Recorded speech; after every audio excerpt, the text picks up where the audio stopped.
Okay, is that better?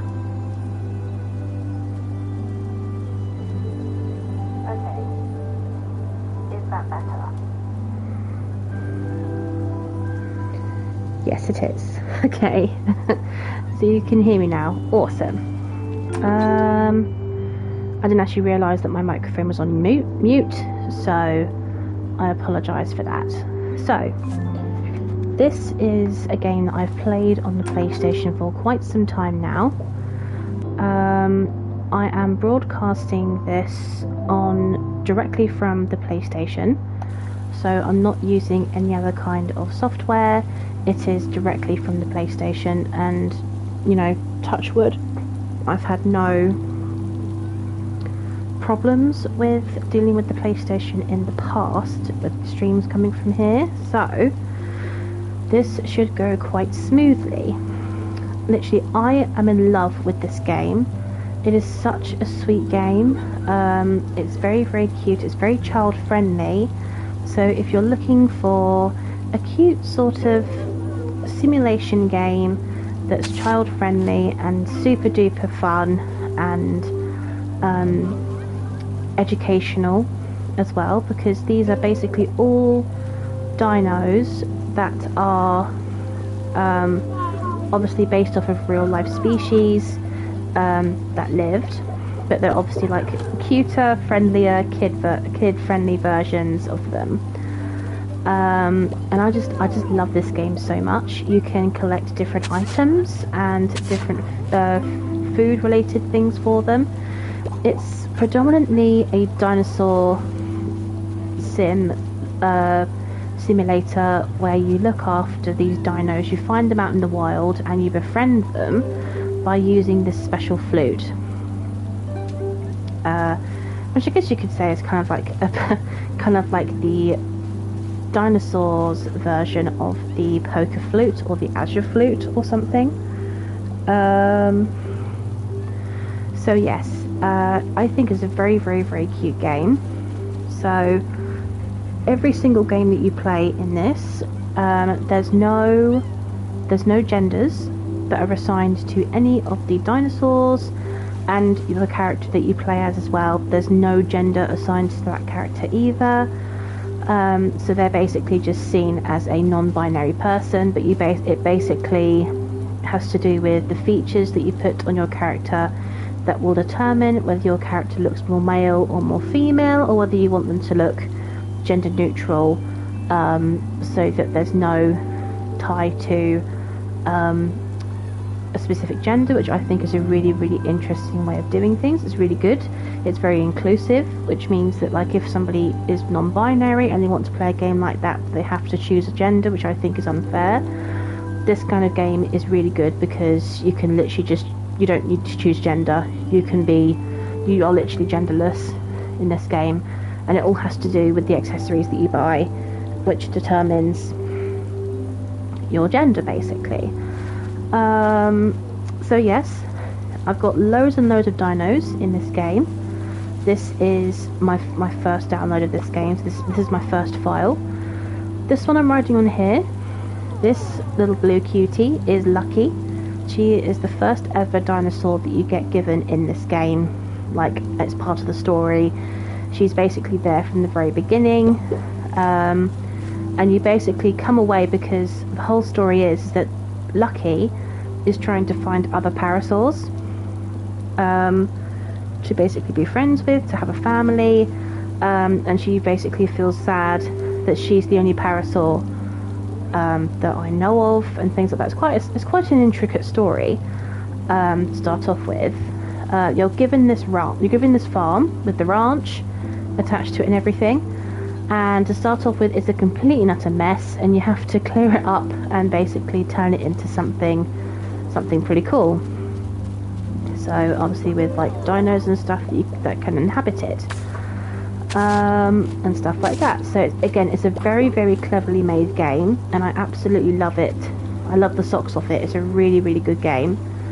As you can see, there are lots of different species of dinos to choose from. Some of them spawn in very specific locations, others change throughout the seasons of the map and stuff, because the seasons change. There's like 3 different seasons in this game, I think. In each season you can come across different species, you can come across different foods as well to feed your dinosaurs, which you can sell at the market to get lots of food and stuff like that from. So yes, it's very, very, very useful. I'm just saying hello to all of my dinos, because these ones in here, for some reason, there are some of them in here that are a little bit awkward and only become happy once I say hello to them. They're so funny. So with these dinosaurs, you get different ones that have different colour palettes and things like that. And some of them are common, some of them are uncommon. Some of them are rare and some of them are ultra rare, and ultra rares are incredibly rare, obviously, to find. They are So if I find a new species that I haven't got an ultra rare one in yet, I will find one. I will do my best to befriend it and bring it back here. But every single dino has to have one of these. They're called dream stones, and it basically helps the dinosaurs to sleep, to replenish energy during the night and things like that. It basically just helps them feel more comfortable and more at home. So, which I think is a really, really cute, a cute addition to the game. You can have large ones and you can have small ones, and they obviously vary depending on the type of dino that you're giving the gem to. Some need large gems and some dinos need small gems. So you have to look on their profile, which is in this book. Sorry, hang on, let me get it up properly. There we go. So you have a list here on this left hand side which tells you all the information about your dinkos. Dinos, sorry, not dinkos. And I will get to that in a minute. But basically you take care of your dinos. Once you've given them a pen to live in, you've got to make sure it's big enough, the space is alright, they've got plenty of food, and things like that. You don't need to give them water or anything, they kind of get enough water from the rain. So that aspect of things, you don't need to give them water, you just need to make sure they've got plenty of food, and their sleep stones, and a big enough pen to run around and get some exercise. You also need to make sure that the dinos are in the appropriate pen with the appropriate dinosaurs. Some dinosaurs do well in groups, and some dinosaurs prefer to be by themselves. So you have to make sure that you cater for each dinosaur's needs depending on their species. So for example, these guys in here, they're all very, very similar species, as you can probably see. Wagyu over here is a Stegosaurus. He's probably the most common kind of dinosaur that you can probably recognize out of these three. Wagyu, it's not Wagyu, sorry, Humbug, which is that one here. Humbug here is a Kentrosaurus. She's got massive spikes on her back and on her shoulders. This one here with the kind of stubby spikes on her back is Falafel, and she is a Wurhosaurus. So they're all very similar species. Each dinosaur also, each species also has different abilities. So Lucky here, she can run really fast. Not every dinosaur can run. She can dig things as well, so she can pick up items and dig them off the floor. She can dig up debris or any kind of mess that's on the floor, this, that and the other, so that's very, very helpful, especially early on in the game. That is very, very helpful. You have to keep in mind the stamina bar on top to make sure that your dinos don't become overtired or anything like that. But obviously, because I've got Lucky up to the maximum level of 20, she can do like a hell of a lot of stuff, and her stamina can last for a very, very long time, which is why I use her to travel to a lot of places. So let's start from the beginning. So this is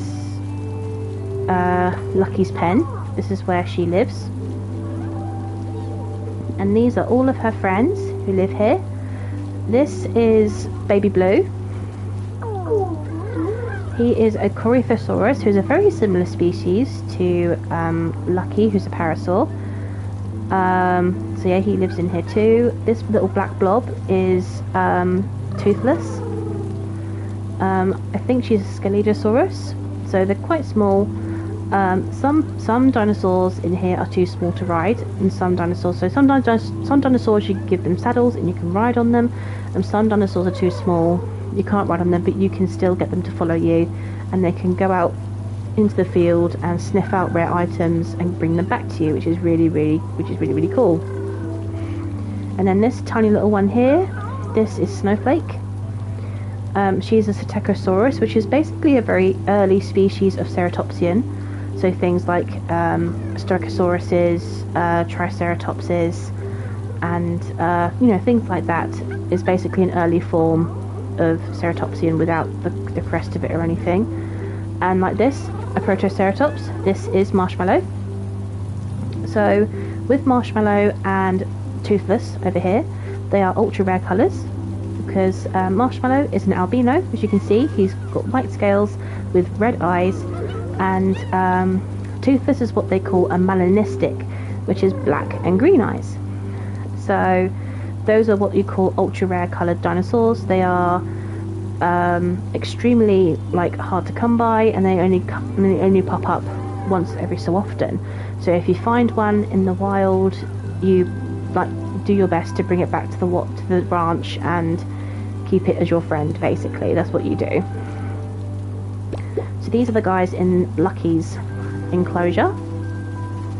Over here we have Onyx, and I named him Onyx as in Onyx the gemstone, not Onyx the Pokemon, for obvious reasons. But I also think it's kind of cool because he kind of does look like the Pokemon as well, but I spelt it Onyx, which is the black gemstone.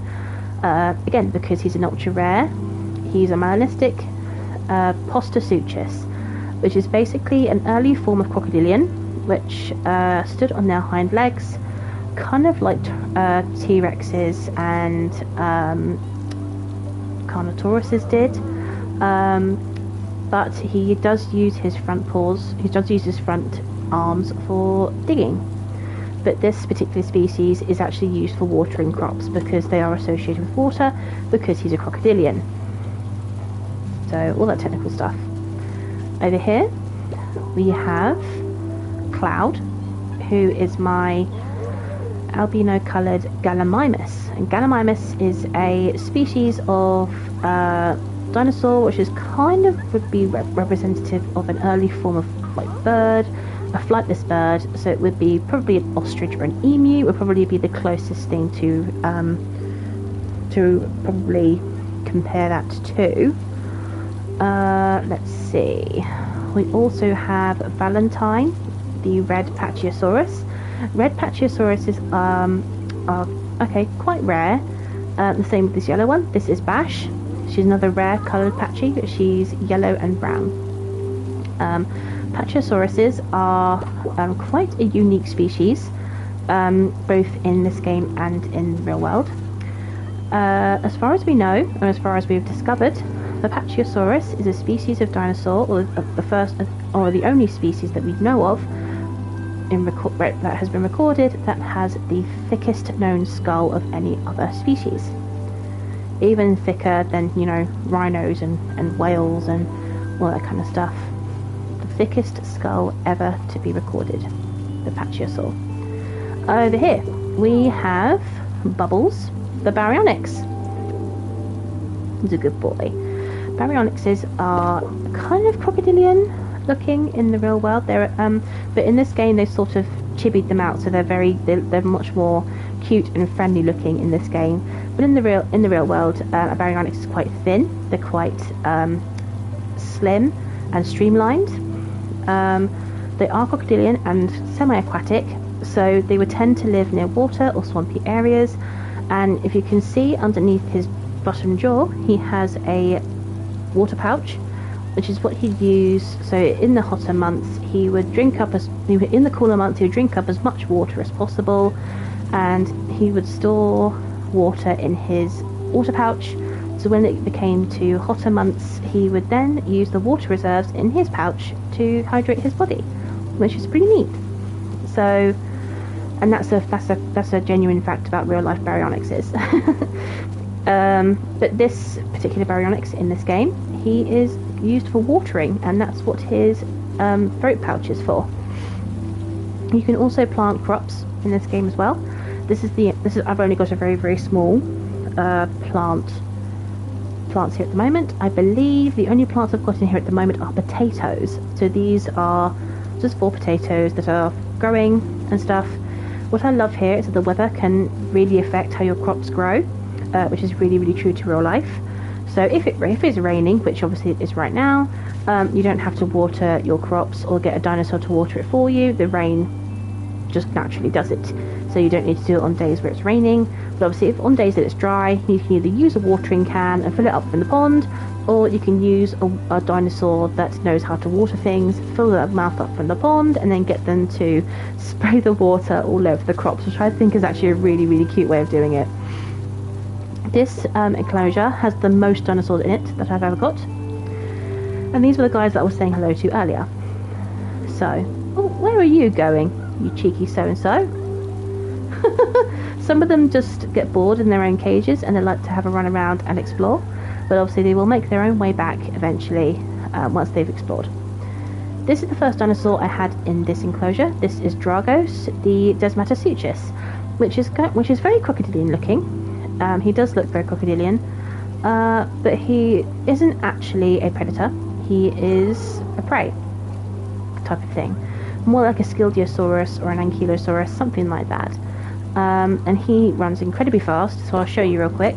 I'll hop onto him. Whee! Look how fast he runs. He's like a Sonic the Hedgehog. Very, very fast. So he's a sprinter, and just like Lucky, he can also dig the ground and get rid of any unwanted debris that blows into your ranch, and so on and so forth. This is Brightburst. She is one of the first ultra rare dinosaurs that I ever found. She was quite easy to make friends with, and I've also got 20. She's a species that's really good for breaking boulders in this game. So yes, as soon as you can get a species that can break boulders, oh my god, that is literally a game changer. It really, really is. This is Edward, the Therizinosaur. Therizinosaurs, you can only find those in the Dapple Woods, and you can only do that, again, once you've found a dinosaur that can break boulders. So you have to be very careful about which one you choose for that. Let's see, who else? This is Inky, my metallistic coloured Pinacosaurus, who is of a similar species to Ankylosauruses, basically, or Sclidosauruses, or Oplocephalises, basically armoured plated stouty dinosaurs with armoured plating on their backs and hammer-like tails. So that's basically that. Oh yeah, here is Lollipop, the Ankylosaurus. So if you look at Lollipop and if you look at Inky, they're incredibly similar in shape and style and that kind of thing. It's just obviously Lollipop is twice as big as Inky, but they are similar species. Over here, this is Terracotta. She is a Styracosaurus, one of the Ceratopsians. Very, very sweet, very good girl. I haven't had her for very long, so she's still quite a low level. Oh, hello, Inky. And then this is Pistachio, my Triceratops. Very, very cute. He's a good boy. And this one right here is wait, what's your name? Ghost. This is Ghost. This is Ghost, my albino Oranosaurus, and he is also a very similar species to Lucky and Baby Blue. So these guys are really, really friendly, really, really good dinkos, and yeah, just a real asset to this ranch. Earlier on, you briefly saw her. This is Cassandra, my ultra rare coloured sandy T-Rex. Hello, you're a good girl. You can go up to dinosaurs, you can pet them, you can feed them foods and things like that, and if they love you enough and they trust you enough, you can buy saddles for them and you can ride them. So it depends on what level they are, and it depends how much they love you, it depends how much attention you've given to them, yada yada yada, all of that kind of stuff. Obviously Wagyu, Falafel and Humbug you've already seen. In this is the pen I have left open for the fast running dinos that are very slim and streamlined. So this is Raven. He is a melanistic coloured Utahraptor. He was the first one of the first black coloured dinos I had found. When I first saw him, I was playing on my own privately, and I genuinely said to myself, oh, it would be so cool if I could find a black Utahraptor. Went round the corner and literally there he was, and I just could not believe my luck. Over here This is Randall, my blue coloured Colofasis, which is basically kind of like a very, very skinny, very, very small, streamlined kind of raptor, I suppose. Not exactly the same as a raptor, but yes, very, very small, very skinny, built for speed and sharp teeth, so if you got bit by one you'd know. Last but not least, this is Reaper. She's one that I found fairly recently, and I was surprised at how quickly I was able to put a saddle on her. Again, she's a very similar colour palette to Raven. She is a Dilophosaur. As you can see by the crest on her head, which obviously defines her as a Dilophosaur. You probably recognise Dilophosaurs from the Jurassic Park movies, where they actually have frills on their necks as well. That actually scientifically has been proven to not actually be the case. The actual skeleton of a Dilophosaur looks very, very different, and actually looks more like Reaper does here. So they have no frills on their neck, it's just the two horns on her head basically, which is what a Dilophosaur looks like. And that is true to what it factually does look like with its skeleton. Over here, I've basically called this area the aviary, because this is where I put the small little dinos who are feathered and run around a lot, and basically over the years would evolve into various flying birds. So let me show you. This is Polly, my Deinonychus. The flap of the wings there, that's so cute. I love her green spot against her red feathers. That is a very beautiful colour contrast. I found her in the Dapplewood Forest. She's a very, very sweet girl. Squawks a lot, but you know, she's basically a parrot, so you know, you can't really tell a parrot off for squawking. This is Lilac. She is my Velociraptor. In this game, Velociraptors are seen to be quite small, probably no bigger than a chicken or a duck. As you can see on their arms, on their forearms, they've got feathers. So you can definitely see they're starting to show characteristics of flying birds, obviously from nowadays. This is Swizzle. Oh, my pinky coloured Troodon, basically. Troodons were very, very tiny, feathered raptor looking things that would run incredibly fast. They were scavengers basically, so they ate anything they came across. Usually they would eat up carcasses that were left over by bigger predators, and they would come in after the bigger predator had finished eating, and they would basically just finish off the remainder of the carcass until there was nothing left but bone. So that's basically what the Troodons would do. They would just clear up any leftover meals that were left there by bigger animals that couldn't obviously fit into the smaller parts of the skeleton that they could fit. And over here, this teeny tiny little one, which obviously I can't get to right now because she's tucked herself away in her sleep stone, which is incredibly cute. This is Shadow, my melanistic, aka black coloured Archaeopteryx. Archaeopteryxes are, and were, even at the time, incredibly small, like literally about 2 foot or so. They were actually one of the first dinosaurs that feathered dinosaurs that could actually fly short distances and glide.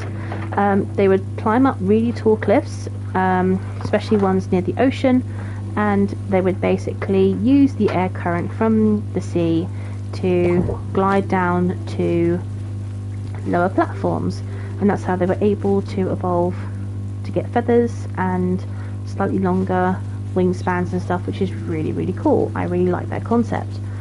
Over here we have some more dinosaurs over here. I know, there's a lot of dinosaurs right now. Over here we have, this is Nebula, my purple and orange Dinocaris. Dinocarises are kind of like a sort of big bird sort of thing. So I would say this is more like an ostrich, but Dinocarises are actually omnivores. They eat both meat and veg, and in their beaks they actually still have teeth. So if they ate meat and stuff like that, they could use their sharp teeth to grind up the meat and then swallow it, and obviously they could eat any kind of veg they wanted as well. So it's quite a varied diet that these guys would have. And this is Sunkiss, my Sarcosuchus. Sarcosuchuses are an ancient form of massive crocodilian. They were basically kind of like modern day crocodiles, but like 5 times bigger than a modern crocodile. So much so that a Sarcosuchus, if they were swimming in the water, they could literally kill a T-Rex, no problem. Like, they were massive crocodiles, basically. With incredibly good senses under the water, strong tails, all the kind of stuff, all the bad stuff from modern day crocodiles, except 10 times worse because they were much bigger.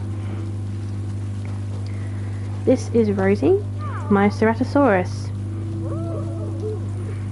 Oh, hello. She is another albino. She is the first albino dinosaur I ever found. I randomly found her in the desert.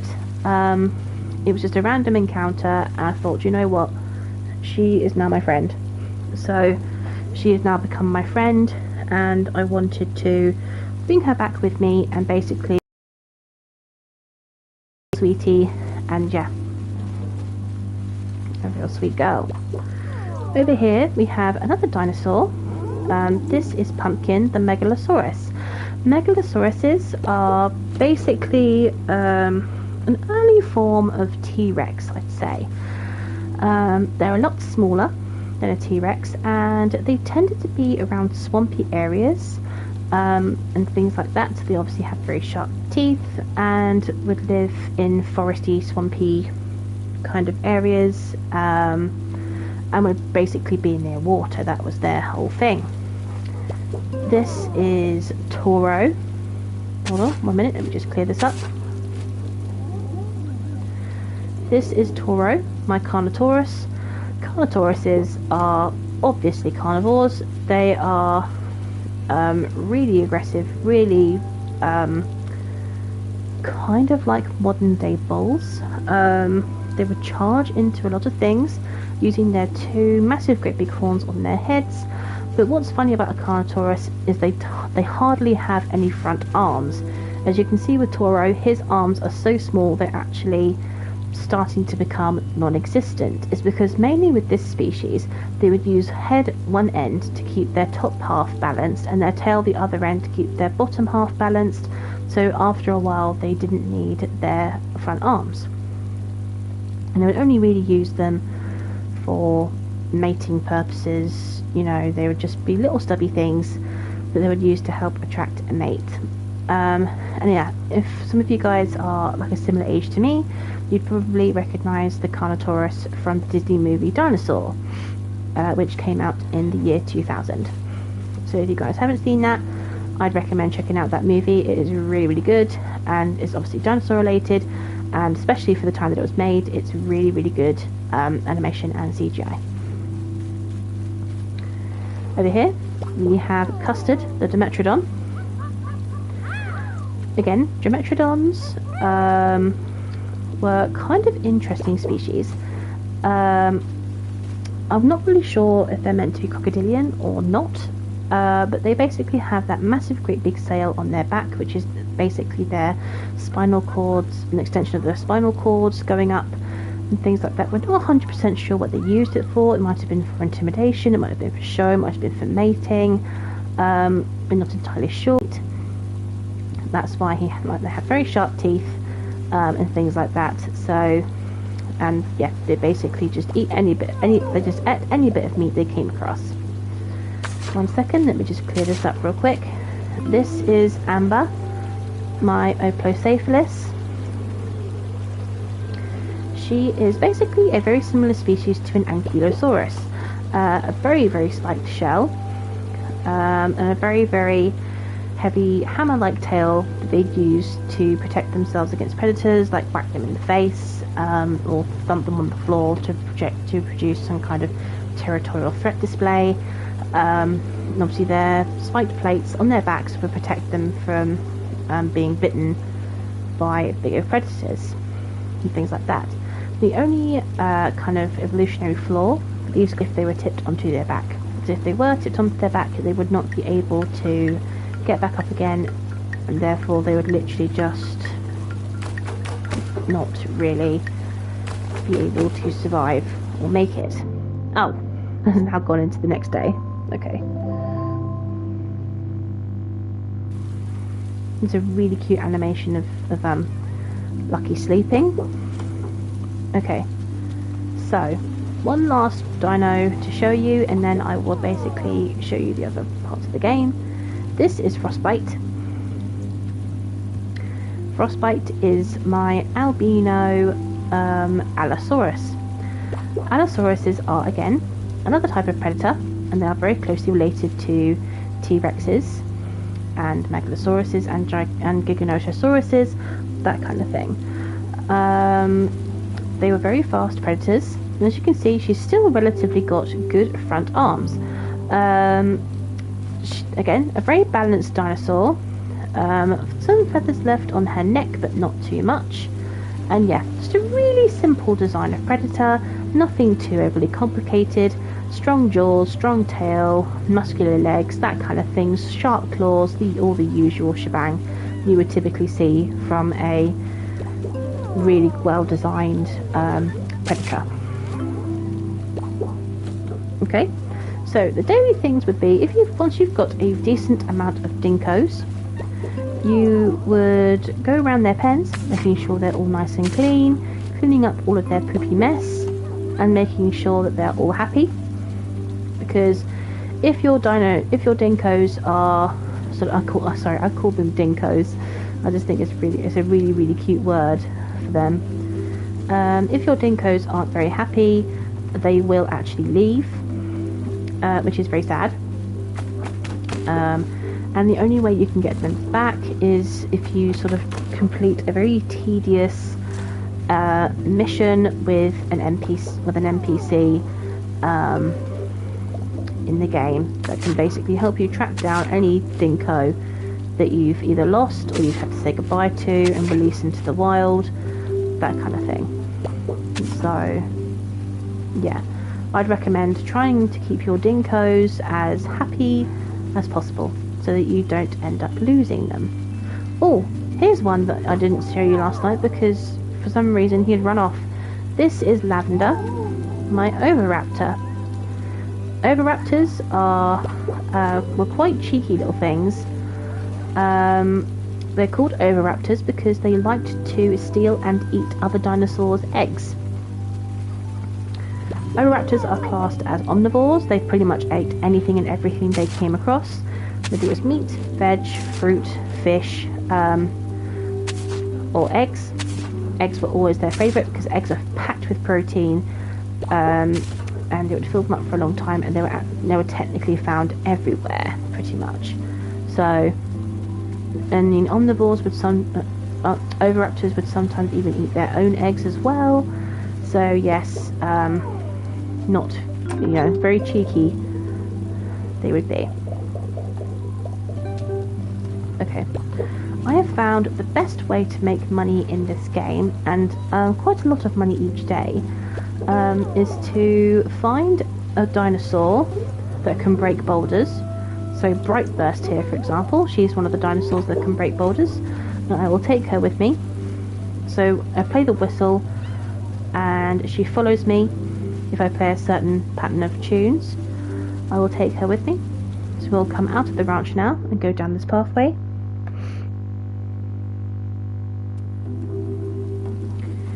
And now we will follow this path round, over the bridge. No, we won't. Not over the bridge. No, we won't. We won't do that. We will go this way. Up around this path, which will take us to what I call the rock quarry. And the rock quarry is pretty much, as the name implies, not terribly complicated. This is where you can obviously use your rock smashing dinko to come in here and basically break all of the boulders, and little rocks will come out and you can collect them and sell them to an NPC character in the marketplace called Marlow, who you can get lots and lots of money from by selling him rocks, because they're basically classed as building materials. Right, there we go. And what I've also found in this game is obviously going through different seasons, you're obviously the items that you would be sort of working with and collecting would change throughout different seasons. So I believe the season we're in right now is Autumnus, which is basically this game's version of autumn. So what I discovered is that there's more money to be found in the desert area and in the Dapplewood.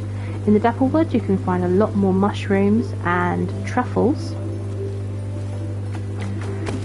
which give you an awful lot of money if you sell them to either somebody in town or somebody else in the marketplace in the desert. I can't 100% remember their name. I don't want to tell you guys the wrong information, so here we go. And let's wait. Yes, so in the desert you can sell pretty much anything to Freya in the desert, but some days she's there, some days she's not, so you have to, you know, be careful of that. And for some reason the other person's not on here, so I cannot show you. I cannot show you them.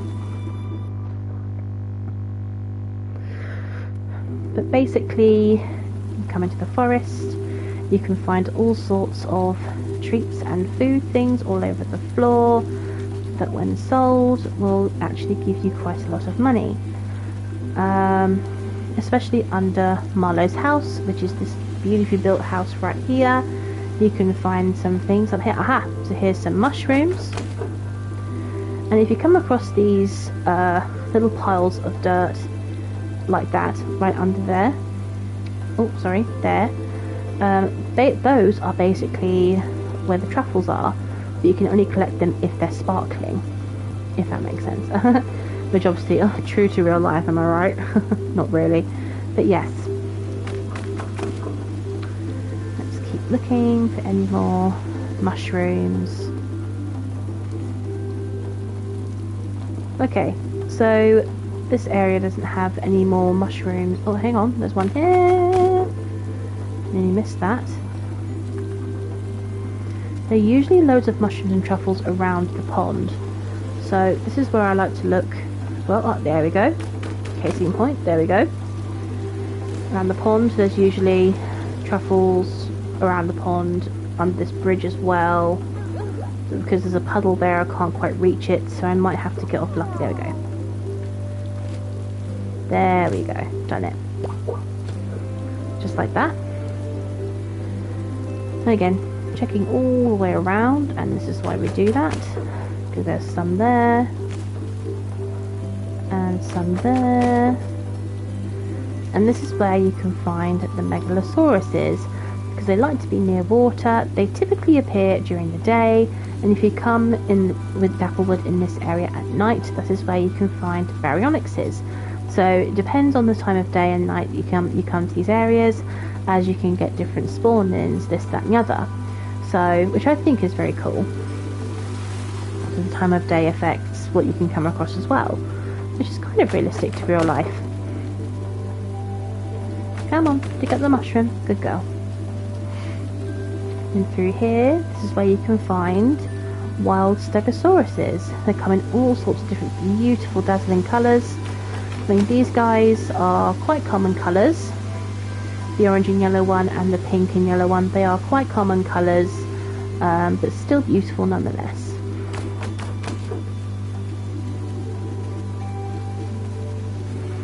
Let's keep going, because this is basically what I do. Because I've got to a point in the story now in the game where I've basically completed everything. I've done most of the storyline. I've built the secret garden in the green area and things like that. So, and I've also unlocked parasaurs as well, and that is also part of the story. It's a long process to try and find the parasaurs, but it basically happens after you've found all of the tablets, each coloured tablet. I think you have a red one, a yellow one, a green one, a blue one and a purple one. And once you've found all of those coloured tablets, you can then take them to Freya, who will then look at them and go, oh yes, you know, these are tablets, this is what they mean. And they basically add up to become some sort of riddle. And you have to work out what the riddle is, and when you do, you build a new tablet next to the desert's entrance, and you play a tune on your flute, and eventually it encourages the parasaurs to appear, which is pretty cool. And as soon as I did that, I was like really excited, and my current mission objective is to befriend a new parasaur for Lucky. Obviously at the moment I don't know which parasaur. I want to try and find an ultra rare coloured parasaur, because I don't have any spare dream stones right now, and because I've collected all of the ones in the open world, oh what are you doing here? Because I've collected all of the ones in the open world, and you can't really buy any new ones from anyone from the market or from the village or anything. So yes, I'm not really sure what I'm going to do once I've found one. I think the only thing I can do is probably say goodbye to one of my my Pachysauruses, because I do have 2 of those, and every other dinosaur I really don't want to say goodbye to because they're a unique species, if that makes any sense to anybody. So I only kept my 2 Pachysauruses because one I got to level 20 and the other one was my favourite colour. So but I will have to get rid of the red one if I absolutely have to, if I see a rare coloured parasaur. The wild parasaurs you encounter in this game are a lot bigger than Lucky. I think it's mainly because Lucky is still growing and she's not quite an adult, but she's not quite a baby either, so she's kind of in between. So she's still got a little bit more growing to do. In this part of the game, in Crintumnus especially, there are loads of saffron flowers growing, so you can pick them up, you can dig them and things, and then if you collect enough of them, then you can sell them to make a lot of money. And this is basically what I do right now. Go around each of the areas, collect as much of the stuff that makes a lot of money as possible, sell them off, and then make some more money for the following day, and so on and so forth. Oh, I've just realised something I need to see. Oh wow, yeah, a lot of my dinosaurs need feeding. I did not think about that before I set out on this adventure today. So that's another thing you've got to make sure. You've got to make sure that your dinosaurs are all fed. You've got to make sure that they're clean, because sometimes what happens is you can check all of their pens before you go, but sometimes they do make a mess after you go. So you've got to make sure that they are kept clean throughout the rest of the day, because if they're too dirty too often, or if they're not fed often enough, they will just leave. So there you go, Bubbles. Okay, good boy. And then the rest of them should be just food, I think. So Lollipop's pen needs food, Humbug's pen. Right, 1 carnivore, 2 carnivore, 3 carnivore, 4 carnivore. Okay. So what I do is I count up how many sort of bags of carnivore food that I need. So because 4 carnivore enclosures need feeding, I will now go and grab 80 bags of carnivore feed, because each carnivore needs about 20 bags of carnivore food for it to last quite a while. So if I get 40 bags, oh hang on, let's sell this stuff first.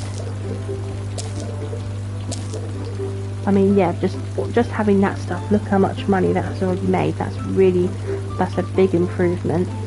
Okay, so let's see. Put that down to around about 80, I'd say. And then let's put that up to maximum-ish. That should probably be okay for now.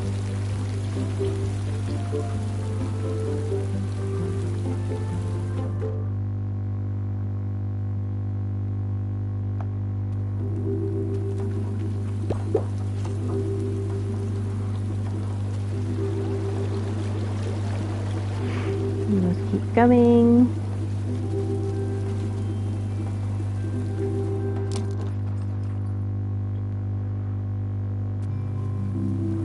Okay, so let's feed these guys first. They've got the bigger trough because there's obviously more dinos in here than the other enclosure. Yay, they're now all happy. Awesome. But again, these guys need me to say hello to them before they can actually properly be happy, which is kind of a bit strange. There, see? They won't become happy until I actually say hello to them, which is kind of sweet in a way, but it's also a little bit irritating, especially if there's a day that you forget to say hello to them and then there's a risk that they might run away the following day. So there we go. Hello, Edward. Good boy. And Pistachio. There we go. Right, where are you, Lucky? There you are. Right. Cassandra. Yes, Cassandra needs food.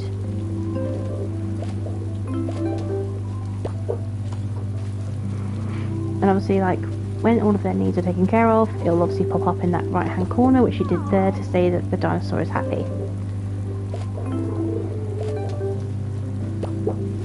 Again, these guys are nice and fed, they're all happy.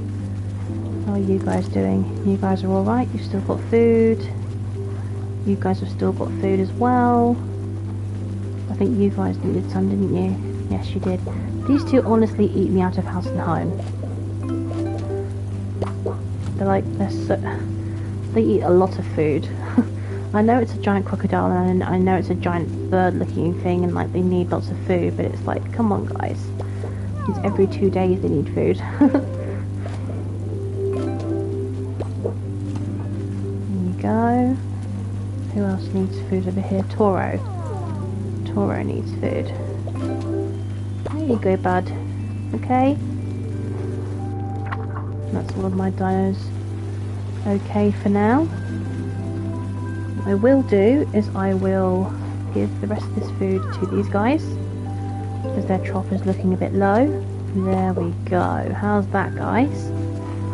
And then I will quickly save to make sure that I don't lose that progress I just made. Awesome. And then I will go to the desert and see if we can find any ultra rare coloured parasols.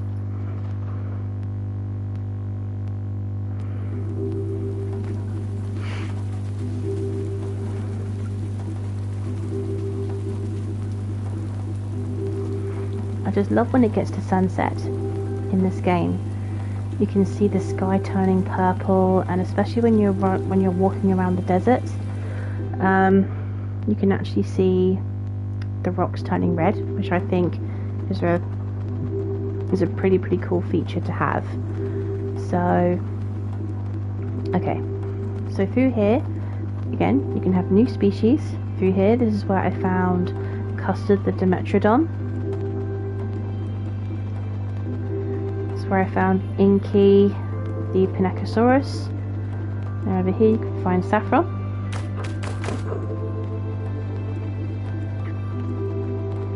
Over here you can find Utahraptors. This is where I found Raven, the black Utahraptor. The one I was like, oh, I wish I had a black Utahraptor, and then I turned around the corner and there it was. I honestly could not believe my luck. That was crazy when that happened. I was really happy. let's see, what else? What else? I mean, if you find lots of sandstones, like this one here, that looks like it's got a massive, great big crack down the middle, I'm going to use my boulder breaking dino, so bright burst again. Smash the boulder open, and then it will give you some sandstones.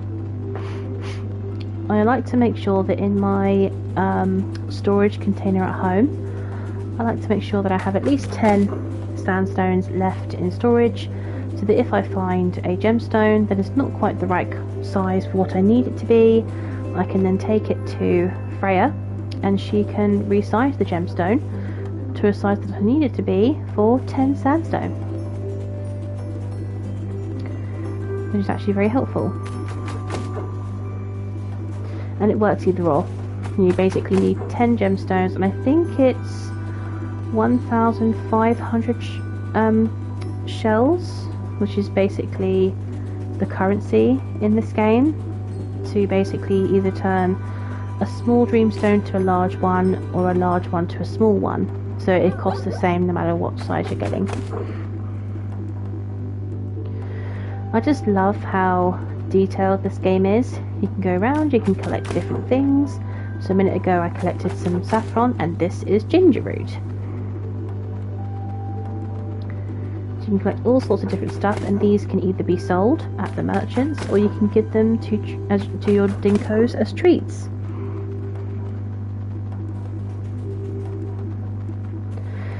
Obviously, if you guys have any questions whilst I'm doing this, you're more than welcome to talk to me in the chat, ask me questions, leave comments in the chat. You know, so, oh, how does this work? Or like, what about this? Or what about that? Like, or even if you just want to stop and say hi, you're more than welcome to. I always love it, absolutely love it when people join in on my streams and they talk to me and they ask me questions, and you know, like, you know, especially if you're like sitting on your hands and you're like, oh, struggling to ask, oh, do I ask this person this question?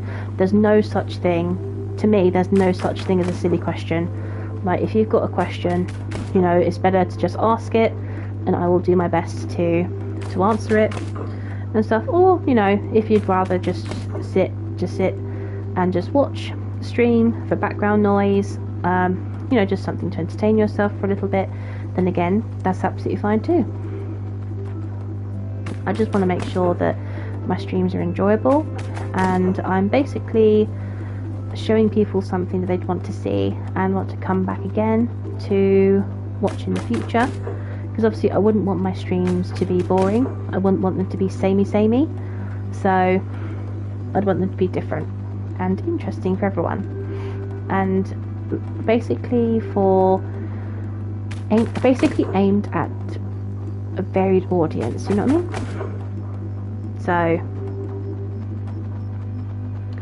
So yes, I mean, this area in Kryptomnus is where you can come across a T-Rex, as well as in Dapplewood.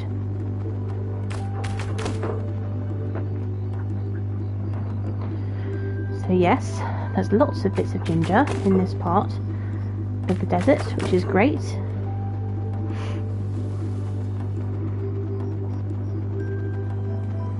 Oh, an Allosaurus, that's cute. Only in this game would you come across an Allosaurus and go, oh my god, that's so cute. No, and in real life, if you see an Allosaurus, you'd be like, yeah, like just get out of there, just run. You know, just don't even look back, just get out of there.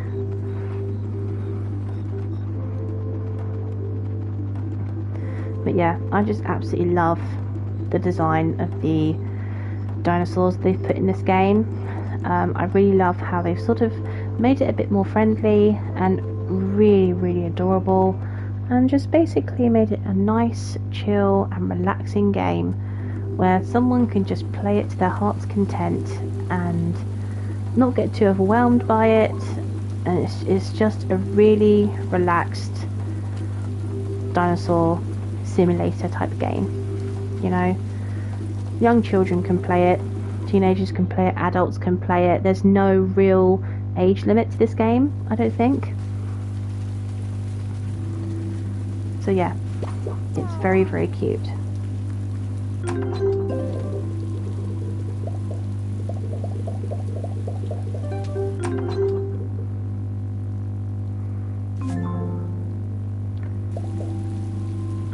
And then for the stuff that you're not selling, you can put it in your storage in your ranch, so that you don't lose it for whatever reason.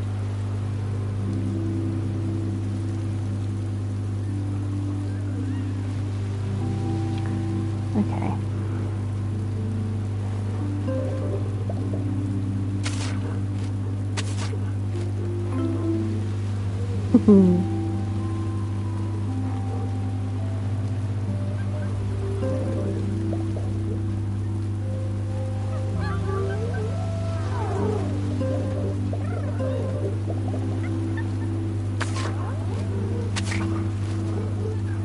I am thinking at some point in this game, I do want to do an ultra rare only run of this game, but obviously you can only use dinosaurs that are ultra rare coloured. Wait, what are these? Are they potatoes? Yes, they are potatoes. I did guess that correctly. Okay. So yes, when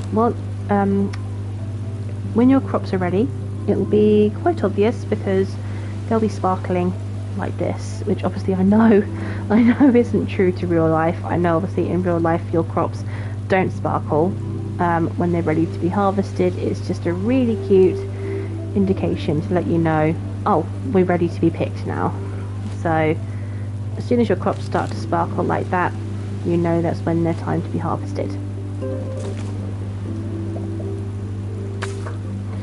And once that's done, use the shovel to get rid of the holes that they were growing from.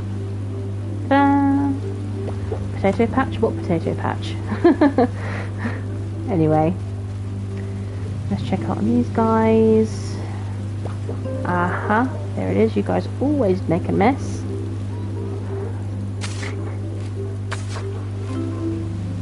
There we go. Let's see. What else? Right, you guys again. You need me to say hello to you in the mornings, which is funny. Hello, lollipop. Good girl.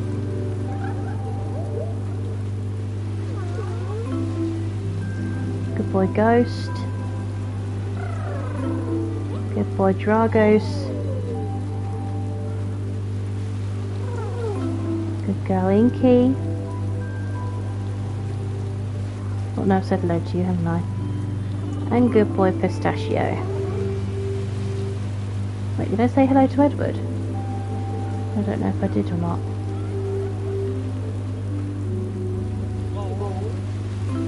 No, I didn't. Hello, Edward. Alright. Let's check on the others. How are the others doing? Still good. Plenty of food. Getting nice and hydrated from the rain. How are you guys doing in here? Have you all done a stinky mess, Polly? Just clean that up. Is there another stinky mess? Yes, there is. There we go. Awesome. Oh, clean up that debris. Don't need that there, do we? Makes the place look untidy. Let's see. Anyone need help down here? Probably just Frostbite because, again, she eats me out of house and home. Ah dear. Right. Let's go this way. Let's see if there's anything that I can sell. Might put the potatoes in the storage for now. If I need them later on, then I can grab those. How are we looking for fertiliser? We can use save a little bit more of those. And let's sell that and that. So yes, over time things do build up. So after a while, if you're like looking in your inventory and you think, oh my god, how the hell did I end up with like 80 dandelions or something, you can You can take them to the market, which I'm going to go to in a minute, and basically sell them for a high price, which is really, really good, especially if you know that you're going to go there to buy a lot of carnivore food, because the carnivore food, I kid you not, the carnivore food is what will drain your game's shelves. If you do not make sure you bring stuff in there to replenish what you've bought, the game will steal your money very quickly.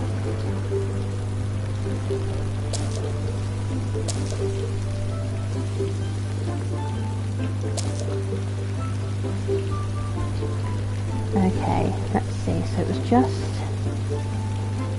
Frostbite, I think, that needed some food. Before I buy any more, let's just double check. Yeah, it was Frostbite. I want Humbug, but I think... Oh no, I don't. Let's get 20 bits of herbal food for Humbug. Should be fine. And then let's sell my stones to Marlowe, and to make sure that I still have 10 left.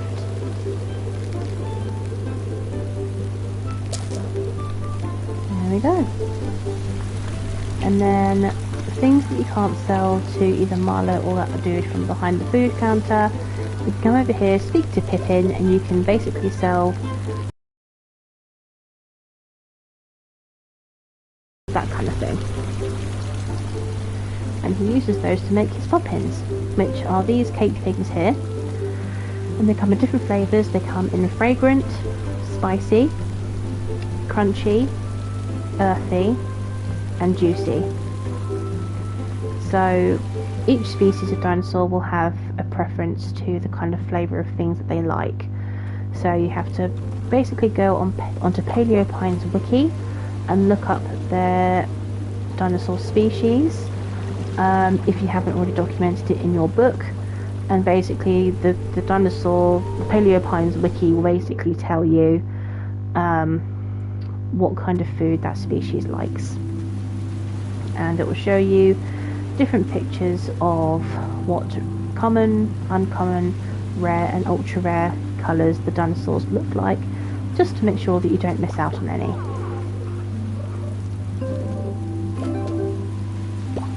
There we go, these guys are happy. And last but not least, let's feed Frostbite.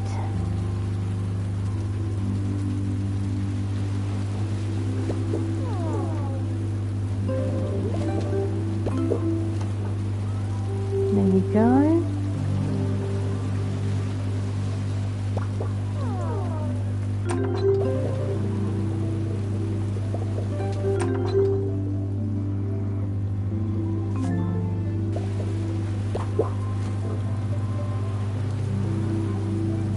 Okay.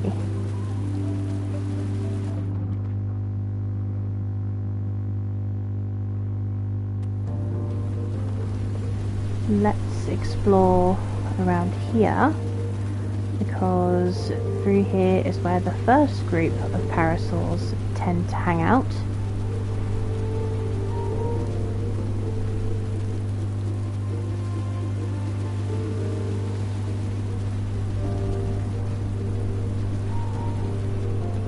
No ultra rare colours here. So the orange and the pinks and the red and orange ones, they are common and uncommon, so they're just ones that you would typically find on your average day. So not super duper, wowie amazing, but they are beautiful designs. Some designs I look at and I think, wow, that has to be an ultra rare colour, but when I look it up, it's like, oh no, that's like common or something, and I'm like, what? How is that colour a common colour? Looks like it should be ultra rare, especially if I've never seen it before. But some games can be mean like that.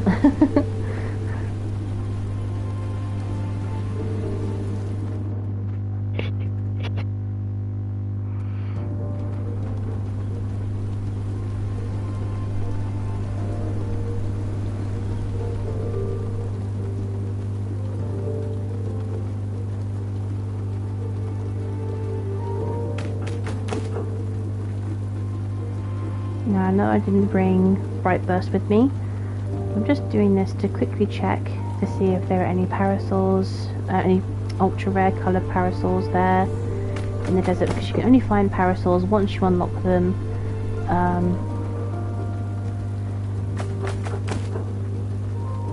In the main area, which is near the ranch, and obviously in this desert area as well. You cannot find parasols in Dapplewood for some weird reason. I don't know why, but yeah, you cannot find dinosaurs in you cannot find parasols in Dapplewood. Sometimes the desert goes through some weird weather patterns. You have tornadoes flying around, but do not worry, they cannot harm you. You can just walk in and out of the tornadoes and it will not do a thing to you. I think they're just there for aesthetics. Oh, again, I mean, these guys, they're pretty cool. The green ones are actually, I think they're either uncommon or rare. So, again, very, very cool. But I am waiting for an ultra rare one.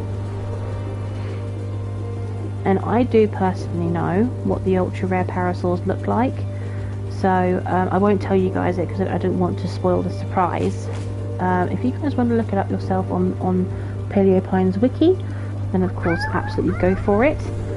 I just won't spoil it on here for those of you who do watch this video and don't want to have spoiler warnings for what colours the ultra rare parasols are. No. Oh, I didn't pick up the mangoes. I will go back and pick up those mangoes. So yeah, I've checked out both the areas where the parasols will spawn. Once they get unlocked, that is typically the area that the parasols will go and hang out and things. And they typically, I mean, not as far as I know, they typically don't change per season. They tend to stay in the same spot. So even when the seasons change, both parasol groups should remain in the same place. Okay, so I'm going to make my way back to the ranch.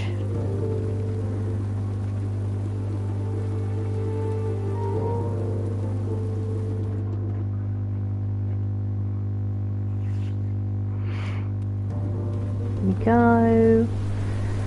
I mean, just to get access to that place that I just came out of, it takes quite a while. I think you have to obtain a lot of materials. There's a lot of backwards and forwards, especially when I tried to do it, because at one point I actually thought I had enough materials, and then when I went to drop the materials off, I actually needed double the amount. So it actually took me a lot longer because I sort of didn't remember the correct number. Which again isn't very helpful when you're trying to, when you've got a deadline and you've got a number in place to try and adhere to, and it's like, man, I didn't quite remember that correctly. So in here you have your guide to everything. It shows you all of the species of dinosaurs you can get per area. I think this question mark one here are the parasaurs. Because I haven't befriended one yet, I obviously haven't unlocked its information in the journal. But obviously with all of the others, it tells you what their skills are, it tells you what their diets are, what their favourite flavour of treat is, whether they belong in a group, or whether they need to be on their own, and typically how much space they need per dinosaur, depending on their size. Some of them need relatively decent size, some of them doesn't need a very big pen at all, whereas others need quite a big pen, so it depends. So obviously you have Viridian Valley, which is the greeny grassy area that I run out to a few times to collect some dandelions. You have Dapplewood, which is the area where you can find Therizinosaurs, Stegosauruses, Baryonyxes, all that kind of stuff. And then you have Arikota Canyon, which is where I've just been, the desert area. You can find Allosauruses, Dilophosaurs, Psittacosauruses, Utahraptors, Dimetrodons, Sarcosuchuses, all those kind of things. And then in here itself, you actually have information to do with your own individual dinkos, and you can even write a little something, a little message about them, which obviously I've written about all of them. So yeah, Amber is an ultra rare yellow Oplocephalus. She's a ray of sunshine and loves itching her back on old trees. She is the first herbivore I have met who needs to be on her own but loves attention from people. And again, on the right hand side, it'll show you if she's got enough room in her pen, if she's got a dreamstone, if she's got enough food, and if it's clean. It tells you what colour she is and what level of rarity it is. It'll either be common, uncommon, rare or ultra rare, what level she is, and what her favourite treat is. And obviously in Amber's case, it is carrots. This is Cassandra.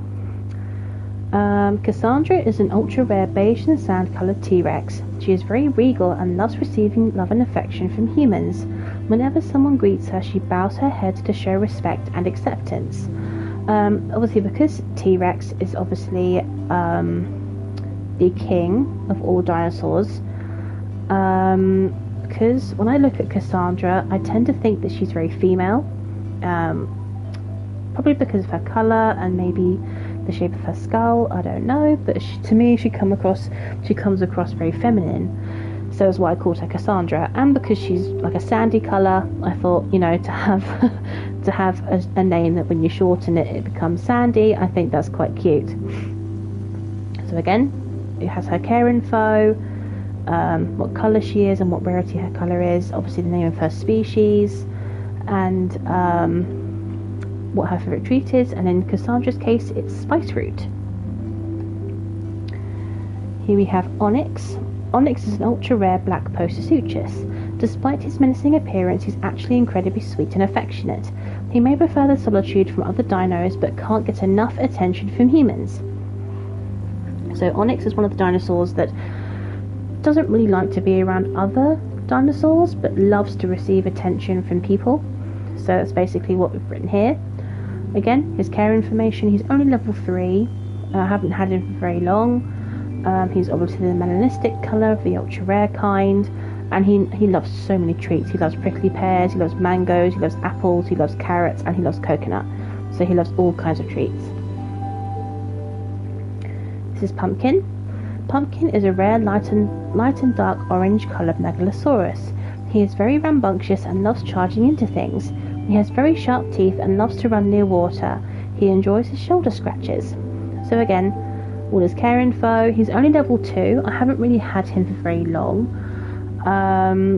He obviously is the carrot colour, which is a rare colour, and his favourite treat is a hazelnut. I mean, I love chocolate spread, so especially Nutella.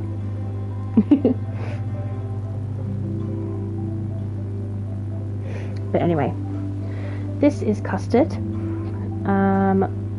Custard is a lemon-coloured Dimetrodon. He has very sharp teeth and loves to show off the sail on his back. He will happily accept a hand-fed clover and loves his neck pouch being tickled. He enjoys his quiet time from other dinos. So again, even though you can find Dimetrodons in groups in the wild, when you actually take them back to your ranch, they actually need to be on their own, which is a little bit misleading, I think, because in the wild, if you find dinosaurs that are in groups, you would automatically assume that when you take them back to the ranch, they can be with other dinos. But that's not always the case, which is why you've got to be extra careful and make sure that you are placing dinos in the correct circumstances for their species and things like that.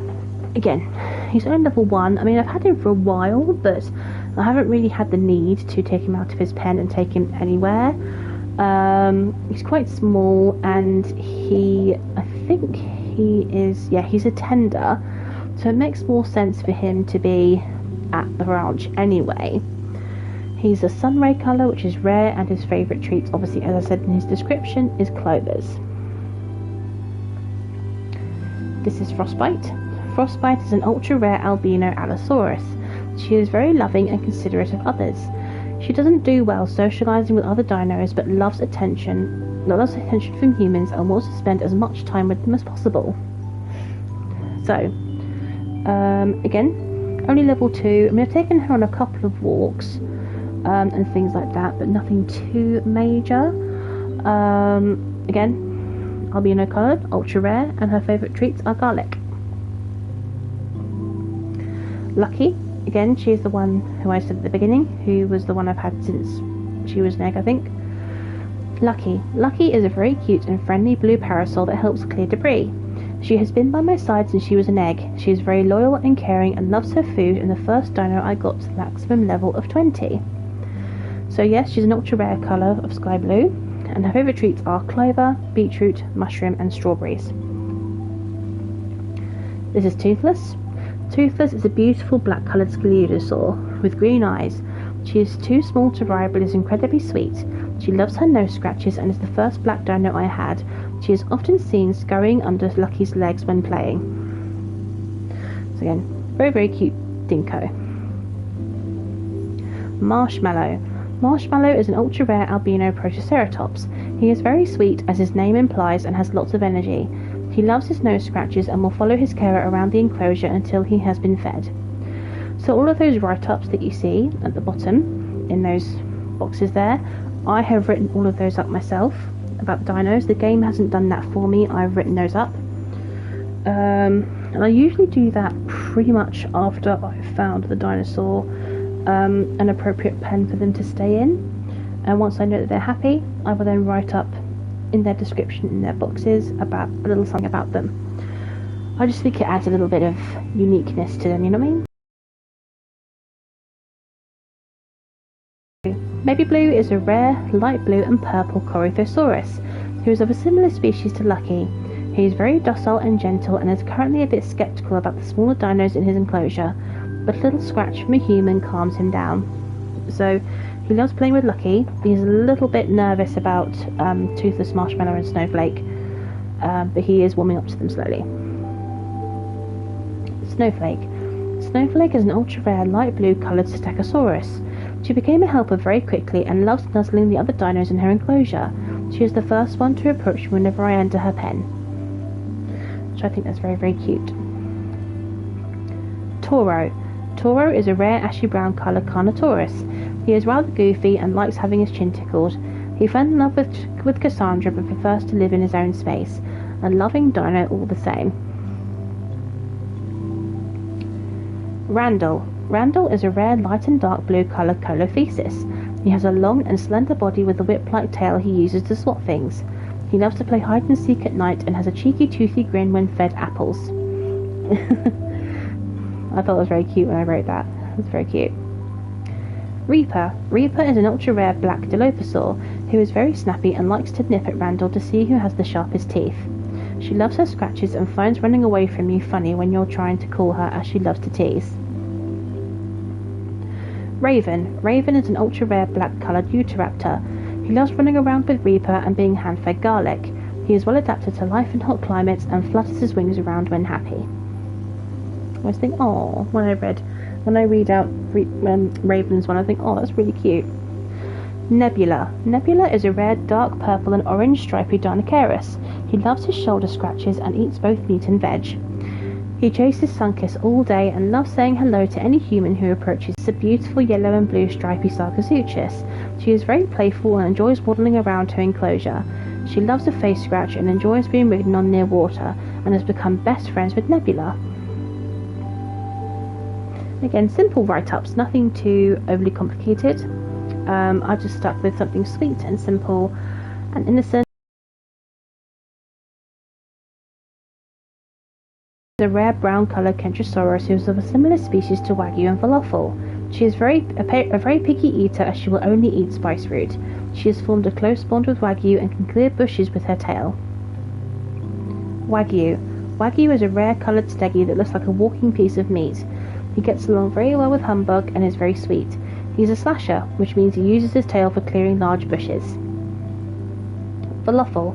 Falafel is a rare chocolate-coloured Werhosaurus. She is very curious and is happy socialising with Wagyu and Humbug, as they're all similar species. She can use her spiked tail to clear away bushes and loves her chin scratches and hazelnuts.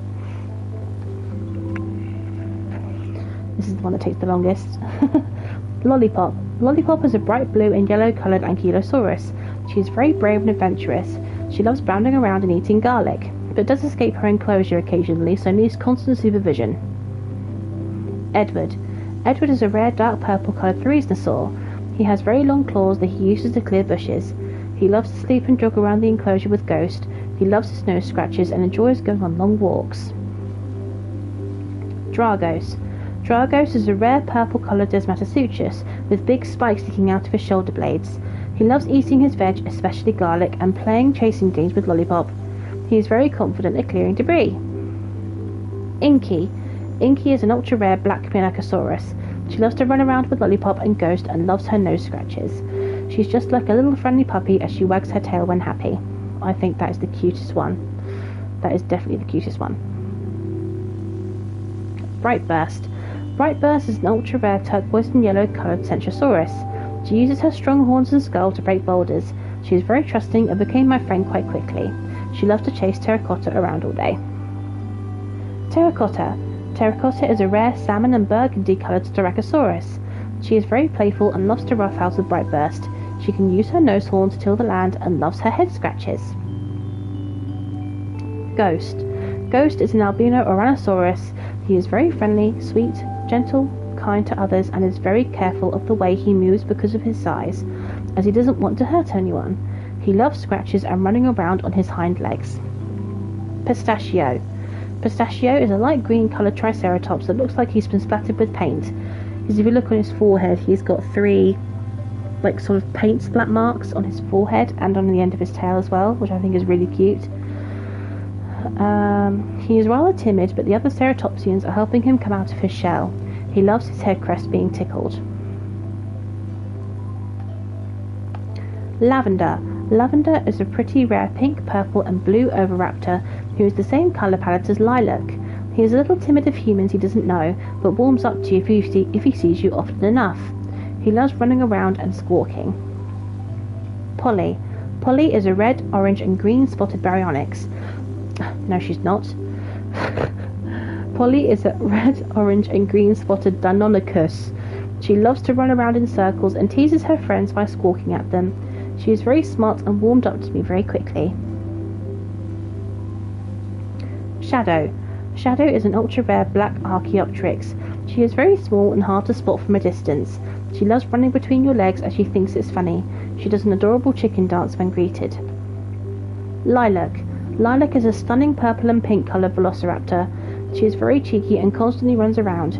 She occasionally has been seen running around outside her pen and sings to whoever interacts with her and loves ginger. Swizzle. Swizzle is a beautiful ultra-rare pink and yellow Troodos with a cute little love heart pattern on her chest. She is very sweet and friendly and will approach anyone and anything. She loves her nose scratches and will playing with the other dinos. Again, a very, very sweet entry. Rosie. Rosie is an albino Ceratosaurus. She seems very cautious of new things, but is slowly gaining in confidence. She has a tendency to bump into her surroundings as her eyes don't see well. She is the first white dino I have befriended.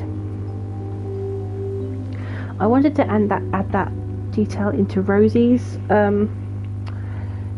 write-up, because in some cases, especially when animals have albinoism, they can sometimes have eyesight problems, and it can be quite bad, to the point where they're prone to get really bad infections, and to the point where they can actually potentially just be blind and not see anything.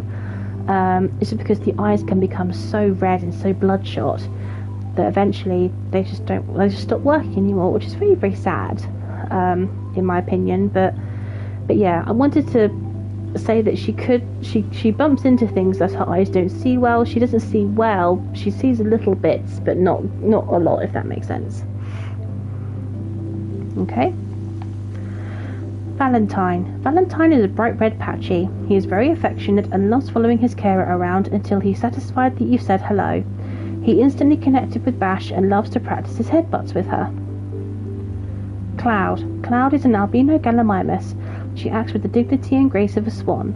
She squawks at Bash a lot when playing and is rather serious because she dislikes walking in the rain or muddy places, as she hates her white feathers getting dirty. So she's rather Oh yes, I'm a posh dinosaur. I have white feathers and everything. I'm very glamorous, so I don't want to get dirty. Bash. Bash is a rare coloured yellow and brown patchy. She loves to play chasing games with Cloud around the enclosure. She is very sweet and loves her head scratches. She also breaks boulders with her thick skull.